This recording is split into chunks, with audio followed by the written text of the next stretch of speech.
Europe 1, 7h56. Thomas Soto. 48 heures après l'exécution de plus d'une centaine d'enfants par les talibans, l'émotion reste considérable au Pakistan. Bonjour Dani Cohn-Bendit. Bonjour Thomas. Cette émotion, elle s'accompagne d'une décision politique puisque le moratoire sur la peine de mort qui était en vigueur depuis 2008 là-bas est suspendu, en tout cas pour les terroristes. Est-ce que vous comprenez cette réaction ?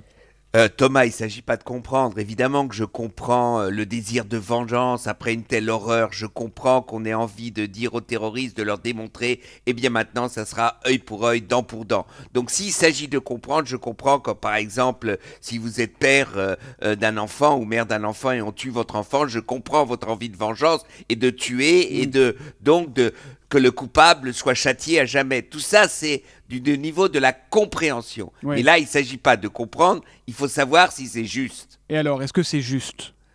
Moi, je crois que... Je vais être franc avec vous, Dani. J'ai fait un petit sondage. On a beau être contre la peine de mort, cette décision ne choque pas s'agissant de boucher pareil. Les gens trouvent ça juste. Mais voilà. le problème, c'est pas de choquer. Vous savez, Thomas, si on rentre dans l'engrenage ou de la peine de mort, si vous voulez, ou de n'importe quoi de tel genre, quand un état de droit arrête d'être un état de droit, eh ben ça ne s'arrête pas. Parce qu'on dit, c'est les terroristes. Mais alors, il s'agit de définir un crime odieux, n'importe quel crime odieux, et tous les crimes sont en majorité des crimes odieux, c'est odieux, eh bien, vous aurez la peine de mort. Non, c'est comme la torture. Si vous mettez le doigt dans l'engrenage de la torture, si vous dites par exemple, quelqu'un enlève un enfant, et pour avoir des informations, vous avez le droit de torturer. Si vous avez le droit de torturer à un moment, pourquoi pas un autre, et vous êtes dans un engrenage infernal. Non, c'est quand c'est difficile. Moi, je suis contre, j'aurais été contre la peine de mort contre Eichmann. Oui, il faut être contre la peine de mort, parce que la peine de mort, ce n'est pas quelque chose pour l'état de droit. Mais alors comment il faut s'y prendre ? Comment éradiquer ces terroristes qui, on l'a vu, eux, n'ont aucune limite ?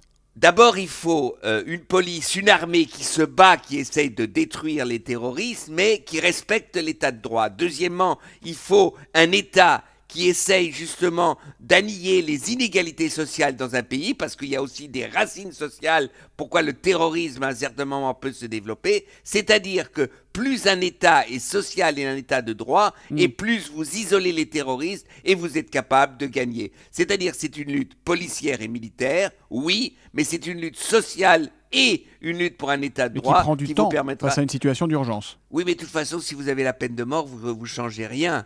Parce que vous savez, si les terroristes sont capables d'attentats suicides et leur promet le paradis dans le ciel, ils n'ont pas peur de la mort, donc ils n'ont pas peur non plus de la peine de mort, donc ça ne changera rien. C'est-à-dire c'est une soi-disant action qui ne change rien. Merci beaucoup Dani Cohn-Bendit, l'humeur de Dani tous les matins à 8h-5 sur Europe 1. À demain mon cher Dani. À demain mon cher Thomas. À demain.